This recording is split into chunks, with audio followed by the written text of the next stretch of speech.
Aux encablures de la ville de Thiévié, à une vingtaine de kilomètres au nord de Lomé, Carla Douadji et son équipe réalisent un projet de rêve.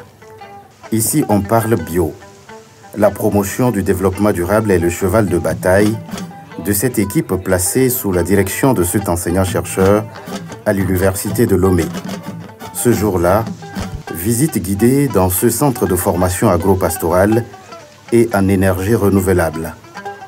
En plus du solaire produit par ce panneau photovoltaïque, l'une des prouesses en énergie propre de ce groupe d'étudiants réunis au sein du G2RPA affilié à TMSU International est la production du biogaz.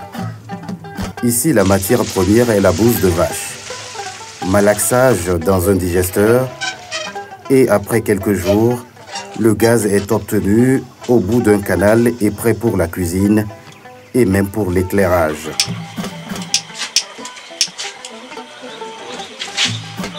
La production du biogaz répond au principe de valorisation des déchets issus de l'élevage pour satisfaire également aux besoins de fertilisation des sols pour les cultures. Le biogaz est au centre de ce qu'on appelle aujourd'hui l'agroécologie. Parce que l'agroécologie, tout en produisant ses récoltes ou bien les produits issus de l'élevage, produisent des déchets. Donc ces déchets qui ne sont pas en termes scientifiques déchets, mais toute une richesse doivent forcément être recyclés. Et ça passe par le digérateur qui nous donne le biogaz. En retour, le biogaz aussi, ou le digérateur redonne du compost pour la culture agroécologique et l'élevage.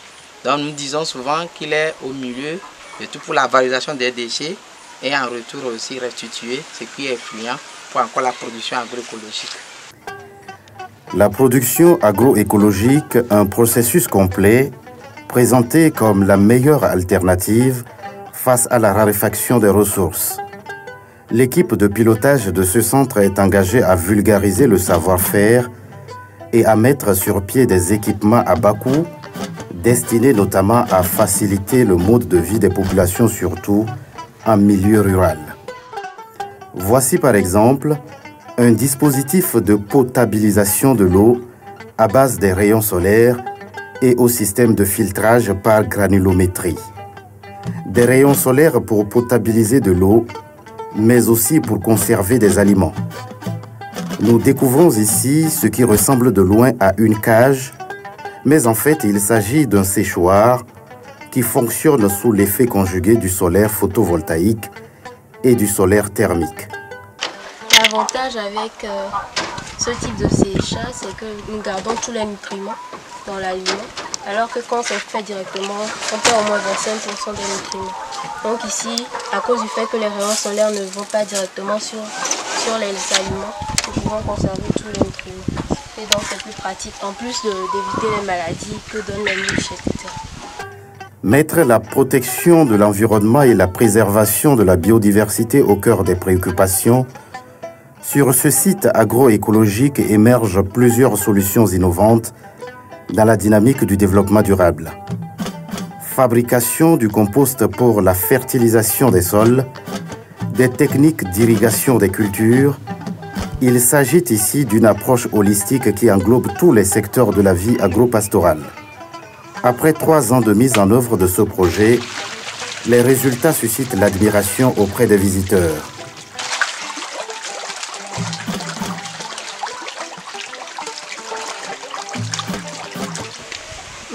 Moi personnellement, je pense que ce site est vraiment magnifique parce que j'ai découvert plein de trucs que je ne savais pas.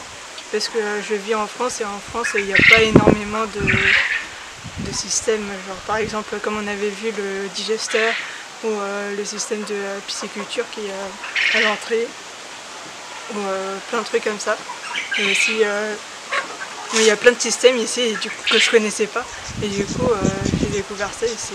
Face aux exigences du développement durable, le savoir-faire développé par ces défenseurs de l'environnement nécessite d'être promu auprès des populations rurales, essentiellement agricoles et premières victimes des affres du réchauffement climatique. Une préoccupation au cœur d'un projet porté par l'association Aide et Action à la veuve, à l'orphelin et à l'enfant déshérité. Objectif, intégrer les pratiques écologiques dans la vie quotidienne des populations vulnérables dans la préfecture de Doufelgou à plus de 400 km au nord de Lomé.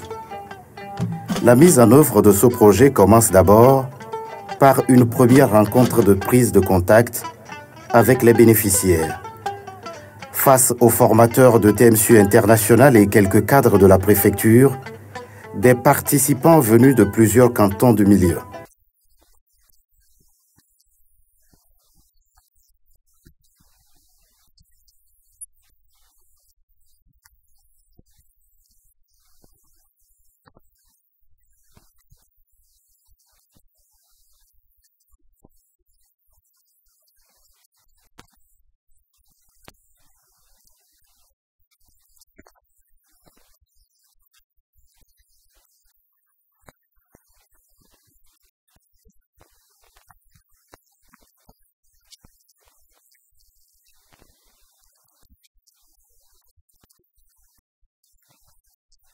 Cette initiative vise avant tout à apporter une solution durable dans les domaines de l'eau, de l'énergie et de la formation professionnelle aux populations cibles tout en veillant à la gestion équilibrée des ressources.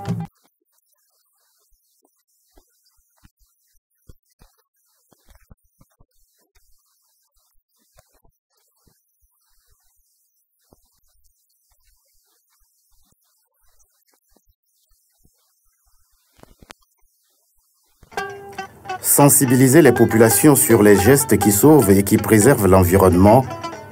Plus d'un mois après cette rencontre d'échange, la théorie va laisser place à la pratique. Pendant une semaine, les bénéficiaires de ce projet vont renforcer leur capacité dans la filière de traitement domestique pour la production de l'eau potable, dans les techniques de fabrication et d'installation des foyers améliorés, du biogaz artisanal pour la cuisson, de mini-lampadaires pour l'éclairage et de séchoirs solaires pour la conservation des aliments. Cette formation assurée par l'équipe de TMSU International intègre les techniques de fertilisation des sols avec les systèmes de compostage, de production de biopesticides et d'irrigation. La formation que j'ai reçue de la part de l'association Avoued va beaucoup contribuer dans ma vie, notamment dans la consommation des aliments bio, puisque ces aliments ont été obtenus par une culture bio. On nous a appris tout ça là, dans le compostage, pour amender le sol d'une manière naturelle, sans toutefois utiliser les produits chimiques tels que l'engrais, les engrais chimiques que nous avons l'habitude d'utiliser. Donc le compost viendra changer ces produits chimiques. Moi, personnellement, je me félicite d'avoir appris la construction d'un foyer amélioré. Ce type de foyer nous évite d'être intoxiqués par la fumée lors de la cuisson. Sincèrement, cette formation m'a été d'une utilité inestimable.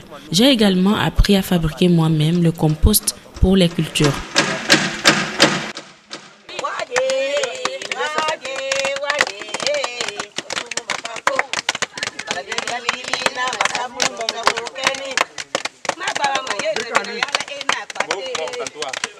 Satisfaits des connaissances et du savoir-faire acquis, ils sont appelés à vulgariser ces pratiques dans leurs milieux respectifs. L'association Aide et Action à la veuve, à l'orphelin et à l'enfant déshérité espère ainsi promouvoir dans la préfecture de Doufelgou les pratiques agroécologiques dans la dynamique de la culture entrepreneuriale pour lutter contre la pauvreté en renforçant notamment la protection des personnes contre les pathologies liées à la consommation des eaux non potables. Un leitmotiv qui résonne comme une profession de foi, assurer la santé environnementale pour garantir la santé humaine.